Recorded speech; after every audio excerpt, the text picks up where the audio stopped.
What's up, fam? Welcome back to the We Are Just Dating page. My name is Tim. This is my beautiful wife, Pauline, and you are tuning in to another episode of the W Podcast where you get wisdom in a word with the We learn. Hey, so we're really excited. We are doing something special this week and next week, doing a little two-part video talking about our story, how we met, who talked to who first, who said I love you first.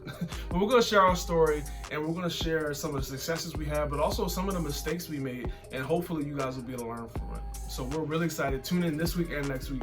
But first, y'all know we like to do our Would You Rather questions. Are you ready? I'm ready. Let's go. All right, so I'm gonna start. The first question is this: would you rather always have a full phone battery, or would you rather always have a full tank of gas? Definitely rather have a full tank of gas. Really? Why? Because it doesn't cost any money to charge your phone, but it costs a lot of money, especially in the summertime, to fill your gas tank. Wow, I honestly wasn't thinking about it from the money perspective. Well, what were you gonna say initially? I don't know. I haven't really thought I was gonna just say something. I don't know. That is interesting. The money piece, that makes me want to say full tank of gas. Because you're right. I'm influencing you. Yeah, good for you. All right, so I want to go full tank of gas too because, like Pauline said, money is what matters here. And who cares about a full battery if I can keep a charger on me? They got chargers that are portable now, so it really Very true. There's no portable gas. They have phone cases that are chargers. Would you rather always have a full gas tank or have an electric car? You still gotta charge it. You still have to charge your battery, but you don't have a car that has gas. I've never driven an electric car, so I can't say that I Never. want one or find them appealing. You don't like Teslas? I mean, they're okay. I've never driven one to say oh, this is life changing, it's gonna solve all my problems. True. All right. Well, yeah. You? What about me? I don't know. I have driven a Tesla before. It's very nice. But would I want that for my only car? I feel like I want a car that does both. There's a lot of dual cars. Like it's electric and gas. I like options. That's corny. All right. So let's get into the topic for this week. All right, so we're taking a break from question of the day this week. Still send your questions in. We still want to hear from you, hear what's on your mind. But you guys are hearing from us every week. We're answering your questions, but you're probably wondering, who are these people? I don't know who you are. I don't know your story. Why should I listen to you and your perspective on healthy relationships and dating and all that stuff? So, if you're like me, I would be asking that question as well. We've actually gotten to hear from a couple of you guys, met some of you guys, and you're like, oh, I watch your stories, watch your videos, and we're so grateful for that. But we know that a lot of you guys don't actually know who we are. Yeah. So we want to take a break from question of the day and do a storytime series. And in this storytime series, we're going to be talking about how we met. We're going to get a little bit of preview of we'll do some other story times, perhaps about our testimonies and our proposal, different things sprinkled here and there. So stay tuned if you want to know more of that. And if you guys want to hear more story times, let us know in the comments as well what you would want to hear, what story times you want to hear. But today we're going to be getting into how we met. All right. So do you remember the time always saying when we fell all in right. love? Do you remember how we met? Of course. Well, let me ask you this. When was the first time you laid your eyes on me? Oh my gosh, what a glorious day it was. So, we met each other, saw each other on different days, right? You the day that I saw Tim was not the day he saw me. So the she been checking for you, the very first time I saw Tim it must have been my junior year 2014 yep. Wow. My junior year of college. If you don't know, we went to the best school in the University of Maryland, College Park. No, that's the wrong school. Sorry. The illustrious flagship school of the state of Maryland. So we had a mutual friend whose birthday it was, and I went to the birthday. The birthday was at a bowling place in College Park, which is the town where we went to school. And the friend's birthday party was at the bowling alley, and I arrived with my friends, like my girlfriends, my best friend was driving, and there at the bowling alley, I saw this guy with a Maryland fine chocolate, brother, Letterman jacket on. And I saw him at this is a big bowling alley, and he was at the counter, and I noticed that, like, he was standing with, like, the friend, who's the celebrant. It wasn't, like, a bunch of other people that I recognized, and I saw him with the Letterman jacket on, and I was like, who does this guy think he is? You said, oh, I'm gonna make me some money. You go to the league, boy. What you league? Going to the league? The G League? The G League? You wish even that. So that was my first thought when I saw him. What was your issue with the Letterman jacket? I didn't even see his face. I saw the back of, because he was at the counter. So how did you know it was me? So how did you know you even saw me? Well, because later, someone was like, "Oh yeah, there goes our friend and his best friend Tim," and I was like, "Oh okay, that's his best friend." And I was like, "Does this guy like have some type of like complex where like he thinks he's on the Maryland football team and he's not?" Why did you assume? You don't know me. It's not an assumption. It wasn't an assumption. Are you a judging Christian? That's what I want to know. First of all, it wasn't an assumption. Let me tell you guys, I knew that the Letterman jacket was fake. It wasn't fake, because the football players on campus had uglier ones. If any of you guys go to big, state schools, of course there's athletes everywhere, and they're always wearing their garb because they're always going to and fro, practices, games, whatever. They just wear Maryland gear all the time, all day, every day. And the football players were wearing their Letterman jackets because this was in January, mind you, so it was appropriate whether to be wearing a Letterman jacket. So a lot of the football players would wear theirs, and Tim's did not look like theirs. It looked like a knockoff. No, it didn't. Version. It was a knockoff. You gonna make me put a picture right here? Do it. Boop, boop, boop, boop. Dang, that jacket tough. That's okay, it's not about it being tough or not. It's a tough counterfeit. Jacket? Is it a tough jacket? It was a counterfeit jacket. Is it a tough jacket? I don't know. She said, "Can you get me one?" No, you being a hater. I never said that. You said, "Can I wear your jacket around school?" Never. All right. So when did I first meet you? I don't remember the first. When did you first lay eyes on me? That was the question. I honestly don't know. At Connect Group. At church. But I don't remember the first Connect Group like, oh, that's Pauline. It's just... You're making yourself sound awful right now. No, I'm not, because I wasn't checking for you then. It's not about checking for people. We're gonna get into our story, so don't even do that, because you just played me. So how you gonna say that? I didn't play you. I'm telling you played me. You wanted me to share my perspective on that. I'm sharing my perspective. Anyway, the thing I definitely remember about you from that time of our life, when like the first month, 2 months of me knowing you, it was probably like the last Connect group, or one of the last Connect groups, because I guess I'm jumping ahead, but we met, you mentioned it first, we met in a Connect group. But all that to say, I remember when I shared that I broke up with my ex at the time. Well, because I forgot to say, at the bowling alley, he was with another girl. He was with his girlfriend at the time, which I didn't care. Like you said, I was checking for you. She was like, man, he wasn't I wish that was me. He wasn't saved at the time. Yes, I was not saved at the bowling alley, but a few months later, the Lord came and snatched your boy up. Thank you.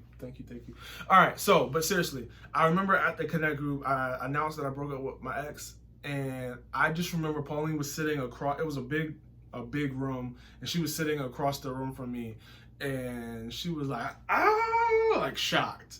You want to tell them why I was shocked? You can tell them why. So, to give some more context, the same friend whose birthday it was a male friend, Tim's best friend, still his best friend. And you can just go into how we met. You can, or not how we met, but I guess that's part of how we met. So you can just go into that. Anyway, so that same Connect group, that semester I led a Connect group with his best friend, and then one of my really good friends. So the three of us led a Connect group that Tim started attending, and he started coming to that Connect group not because he loved Jesus, but because he loved his friend. And this is the power of relationships, you guys. So if any of you guys are out there, if you are a single woman out there or a single man, and you're like, God, where is my spouse? What are they doing? Pray for them. pray that God would encounter and surround them with godly people. And sometimes people will just go to, like, you know, church or connect groups or events just to support their friends, not because they're even really interested in Jesus. And that's all you need. God will meet you or meet that person right where they are. So anyway, so I come to connect group. And the reason why I was so shocked at the end of the connect group semester that he announced that he broke up with his girlfriend was because I knew that girl was a stronghold. I'm just kidding. I didn't know. I didn't care. She came with him, I think, the first... to one of them. Yeah, the first session or something like that. And I was like, cool, whatever. Like, great. It was a co-ed connect group, so, you know, everyone's welcome. But the reason why I was so shocked is because if you guys see Tim's personality on here, and for those of you guys who know him in real life, you know that he's very chill for the most part. He was so chill during that connect group. I wasn't even sure he was paying attention. I didn't want to talk to y'all. I didn't know y'all. I thought that he was asleep with his eyes open. I was like, nothing is registering. You look like I was the only one that didn't talk. Me and the girl, my friend that I led the group with, we would pray, like, Lord, please touch him. Stop you know, whatever. I don't actually remember we did that, but anyway, we prayed for everybody, in the connect group. I hope so. Pastor listening. Anyway, so we prayed for everybody in the connect group, and I didn't know anything about his relationship. It was good, bad, indifferent, whatever. So when he announced that he had broke up with her because of God, it wasn't just like oh yeah, we just happened to break up. It was like, no, like, I felt the Lord telling me that we need to be not together. And we were like, whoa, like, you have been listening, like, God has been moving, like, this is incredible. So we were so stoked about that, because for any of you guys who ever led a connect group or a small group, whatever your church may call it, you know, there's all different types of people. And that's one of the best things about connect groups is you have people who are not saved, just saved, been saved for years. It's like a mix of people, and it's so beautiful because everybody can kind of share and learn from one another. But when you have people who are not saved, sometimes you're wondering, like, is this working? Am I doing a job leading the group? Like, do they feel judged? So you just never know how people are receiving it. And it just goes to show, like, when you walk out in obedience, a lot of people will not, you know, after the connect group immediately be, number one, impacted, or they may not share it with you immediately, but you have to just kind of keep being faithful. And at the end of the semester, maybe the end of the year, sometimes it takes multiple years, but God, you know, is working. So that was very encouraging, because we, like I said, with him, we didn't know what was going on. So that's how we met. When people ask us, how do we meet? We say we met at college through church. Because that's the short answer of what we say. Yeah. So. But mind you, we were friends, and we did not start dating for a while after that. Yes. I wasn't interested in him. I wasn't interested in her. So let's just get it out there. Anyway, so. Well, he's not sharing what he thought. You loved. What did you notice about me in our connect group? That you was loud? He said I was passionate about Christ. You were passionate about Jesus, and that was when I was single in general. I was attractive to any woman for me. I wanted somebody who loved Jesus more than they love anything else, because that was me. So that is still me by God's grace. But let's get into a little bit of, okay, so you guys met a connect group. When did you guys actually start dating? Like, how did that come about? Yeah, so for those of you guys who don't know, maybe it's your first time tuning in, if so, welcome. I am 11 months older than Tim. Why is that relevant? I'm going to get there. So that means I'm a whole, like, school year older than him. So in 2014 was my junior year. I graduated from college in 2015, so whatever, giving away my age, all that stuff. So Tim was still in school when I graduated. So the year of 2015, we had become friends at that point. She was inviting me to birthdays, graduations. He wasn't the only guy there, so it wasn't like he was special. It was even sometimes like a I didn't invite her to none of invite. I didn't invite you to my stuff. I didn't invite you to my stuff. You didn't have anything to invite people to. That's not true. Anyway, so he, you know, we were friends. We were kind of like, someone could say we were right in the same circle. We served together at church because the connect group, you know, that we met through, we both went to that church. We worked together that summer, 2015. I helped him get a job, which is a story. That's what she says. All I know is God got me an opportunity. He did, and God used me. That's a story for another time. But I got Tim that job. So we had actually, 2015, I graduated from college. That same, you know, year, I graduated in May. So like that spring, We were serving together at church, seeing each other once a week, like kind of, hey, how are you? It was very chill. Yes, he came to my birthday party along with 35 other people. It wasn't special. He came to my graduation party, which, you know, again, lots of other people were there. And then that summer we worked together, and I was actually his boss. Not directly, but sure. Yeah, I was 2 levels above you. Tell them. Tell him what? I was 2 levels above him. Congratulations, college dropout. I was also his like supervisor at church. Like I was leading the team that he was serving on. Yeah. So it was, you know, humbling. So what was we started dating later that yeah? year. So what was a turning moment? We didn't know it at the time, but what was a turning moment that God used to get us to the point where we are now? We got a baby and all this other stuff. I was working a shift. The responsibility was just to sit at the desk, and if people came up and had questions, very chill, help them. Now, in a building that had no attendants. Yes, I'm supposed to be there by myself. She decides, oh, Tim's working this shift. Let me come hang out with him. So no, I'm telling the story. Oh, fair. I want to hang out with him. So she's there. We're kicking it at the desk, talking, whatever. And then I just randomly said to her, you act like you my big sister or something. You look at me like I'm little bro. Because I did. And I was insulted, not because I liked her, because I didn't. I was insulted because she was only 11 months older than me. I'm like, girl, who do you think you are? Like, I really was. Our siblings are a year older. I really was confused. Like, why you like try to little bro me? But I said it and I moved on because I really was impressed. It was his heart leaking. No, it wasn't. It was just me, just like it was God using. Just curious. Anyway, that same day, someone that we were friends with, they came up to the desk and we were just talking. And the guy was in a relationship at the time, and he needed advice. And we both were just rapping and giving him advice. And it was cool because it was like 1-2. Like I say something, she say something. I say something, she say something. And we just going back and forth. We just giving this man wisdom, knowledge, and right. And to kind of insert in really quickly, you know, where we'll get into this when we do our testimony, share our testimonies, but we both had, you know, separately a passion for relationships and like healthy relationships because of our own past. Right, but we didn't know this at the time. Right. So we both were sharing stuff, and then I remember leaving my shift. My shift was over. I left, and I remember tweeting. I did tweet out. You should show the tweet. I don't know if I can find it. I remember the tweet was something like, me and Pauline should be a tag team. Because I really left that joint feeling like we killed it. Like, we really helped this man and gave him some advice. And I was just like, wow, like, that was cool. That was it. It was strictly, that was cool. It wasn't like, oh, man, maybe she should be my wife. No, it wasn't that. It was just, that was cool. Yes. So, that was summer 2015. Get to September, October 2015. What are you you're missing a key part that and maybe not a key part for you, it's a key part for me, because what we're hoping you guys will hear is like God's kind of like God dropping little kind of like hints in hindsight. Well, you go ahead. So I was going to share, so Tim, in college, if you guys don't know, I did grow up in Maryland. I grew up in Massachusetts.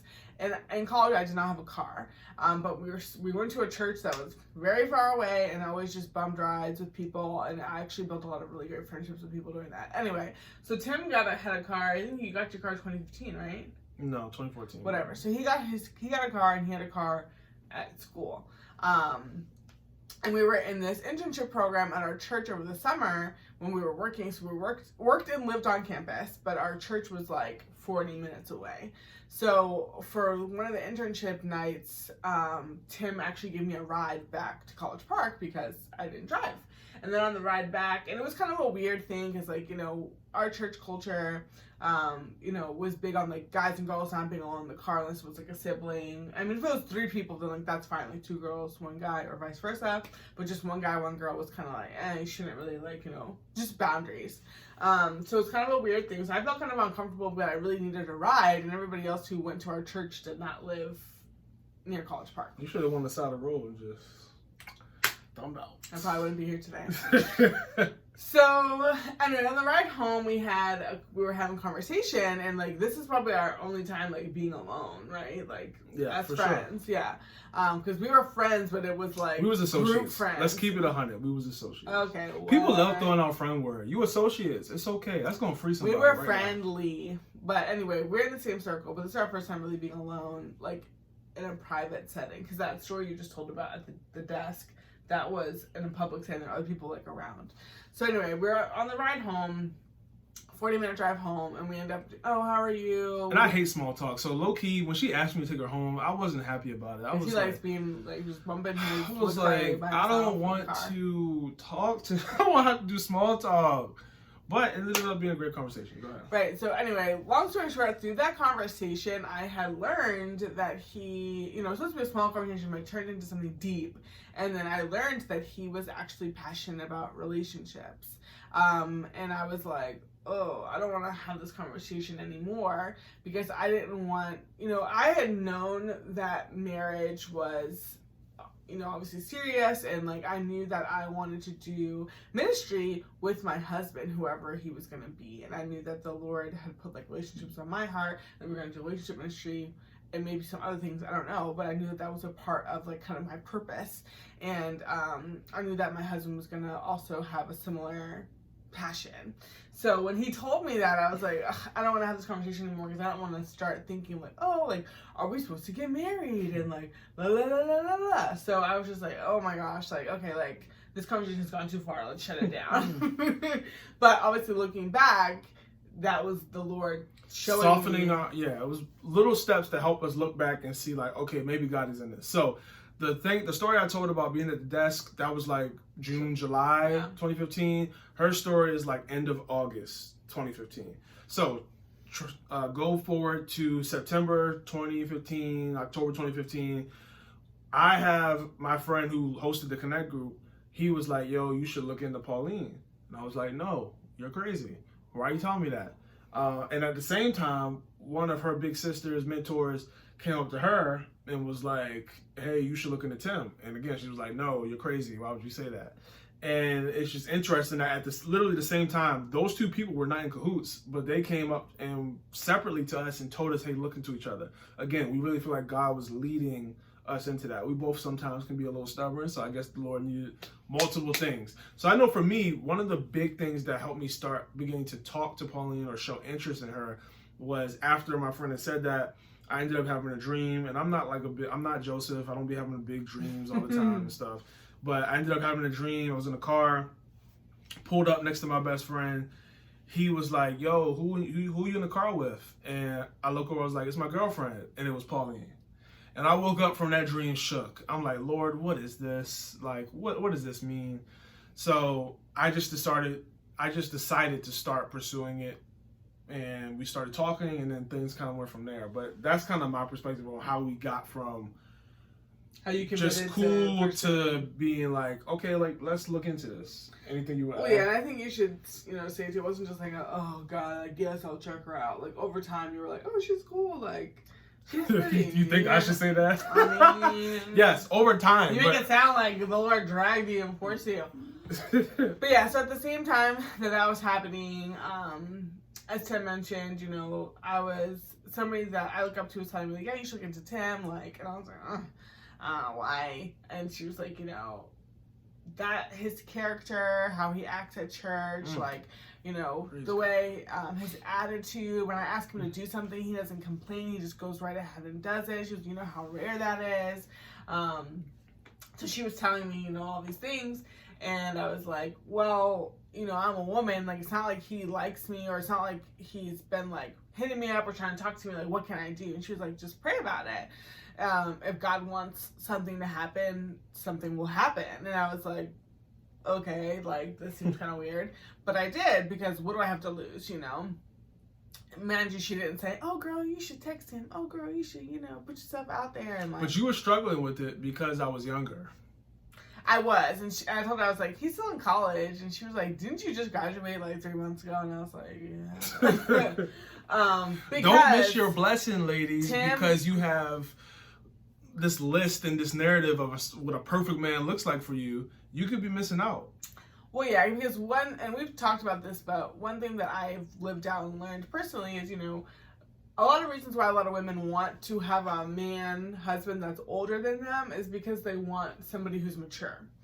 And there's nothing wrong with that. You should want someone who's mature. And I would even challenge you to write on your list somebody who's mature. Yeah, don't marry someone who's not mature. Yeah, it's not really about age, but it's about maturity. And there are plenty of men who are 40 years old who have the maturity of a 14-year-old, and then there are plenty of 14-year-olds who are mature beyond their years because of their proximity to God and things that they've been through and just how they choose to live their lives.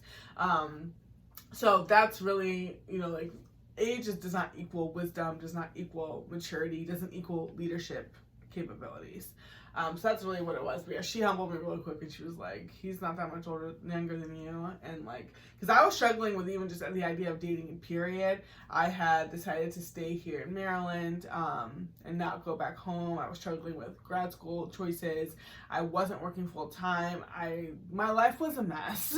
And I was like, I'm not in a place to date. I need to be established. I need to be stable before I start dating, because I knew I wanted to date with the intent to marry, and I didn't want to start something I didn't feel like I could finish. But she, assured me and was like, you're not going to get married tomorrow. Dating is a process. You could be dating for a year or two before you even put on, a wedding dress, which is so true. So it was like, but you don't want to. And basically, if you guys, know me, I have an issue with moving too fast. And it's good because sometimes I can begin something with the end in mind, but I also need to embrace the process of things and not try to know the answers before, the questions even asked. So she helped me a ton with that, and kind of made me just trust God completely and surrender, not try to control the situation. Because as Tim mentioned with the whole list thing, my best friend used to always make fun of me. So when I started my list, she was like, you want to marry somebody who's 35 and has their life together, and you're not really realistic. So fast forward, we both around the same time decide that we're going to start showing interest in each other. So after church, we start having more conversations, Snapchat, Snapchat, DM, subtweeting, all this stuff. So we eventually decide to, hey, let's go out and just talk about what is this? What are we doing? We had texted for a week, and I know that's not a lot of people's story, and that's okay. But hopefully, given the context, it makes sense. We already knew each other. We already were heavily, connected to community. We already had those numbers because we served together at church. It was a very kind of easy transition. So, but because of the boundaries that I had, and I didn't say the ones that you had before we started talking, it wasn't normal for me to be texting a guy one-on-one all day. So the fact that was happening kind of was caught my attention. Okay, is he into me? Let's figure out what's going on. Yeah, same for me. So we decided to go out to, I think, Panera Bread and just talk hey, we're interested in each other. How do we want to play this? Essentially, was the type of conversation, type of vibe it was. And we decided that we were going to start talking. I think that was the day I asked you, who knows that you're here? Yeah. Because I wanted to know, do you have some accountability? Because I do. Does someone know about this situation? And that's when we left that meeting, kind of saying we're going to seek a spiritual authority before we decided to really move forward. Yeah. So we did that. We just started talking, and then October 2015, we went on our first date. Do you remember that? Of course. We should show a picture. What did we do? We went mini golfing, and Tim rented out the whole. Remind you, this is October. Actually, was it October? No, sorry, I'm wrong. November. I'm sorry, November 13th. Don't play me, I'm gonna date. November 13th, 2015. So it's cold. Not too cold, but it's cold. It's cold enough that I have a cold. I was sick on our first date. Outdoor mini golf. Your boy was a great planner. Yeah. So did outdoor mini golf. She was sick. I brought her some stuff. Some medicine. He brought me tissues. I said, suck it up, girl. Let's go. She was like, we're going on this date. I don't work too hard for this date. All right, so we go mini golf. It was cool, whatever. And then we drive go to I don't know about that. I do. No, I don't think so. We drove and went to Busboys and Poets, which if you're in the DMV, is a pretty good restaurant. So we went there. It was cool. It was a cool first date. Any thing that sticks out to you Didn't about that you say day? that I like made you mad, or you made me mad or something? Yeah, I said something that like almost could have ruined the whole day. I think I said a joke or something. I don't know what it was. I said something that you wasn't I don't feeling. remember. You wasn't feeling it. I just remember you saying something about like, we're talking about tattoos. He's like, oh, do you have any tattoos? And I was like, no, do you? And he was like, no, not right now, but if my wife ever wanted me to get something, I would. And I was like, okay, cool guy. Yeah, you got me that panda bear. I did. I did a decent job. So I was Probably what? flowers. I was 21, so I didn't know what I was doing. So overall, had a decent, good first date. We decided to go out more, and then December 30th, 2015, we officially made it boyfriend and girlfriend. So that was another episode of the W Podcast. Make sure you tune in next week for part 2, because I promise you part 2 is even better than part 1. We get into some mistakes we made, we get into some things we did well, and I promise you it's going to bless your life. So we'll see you next week on the W Podcast.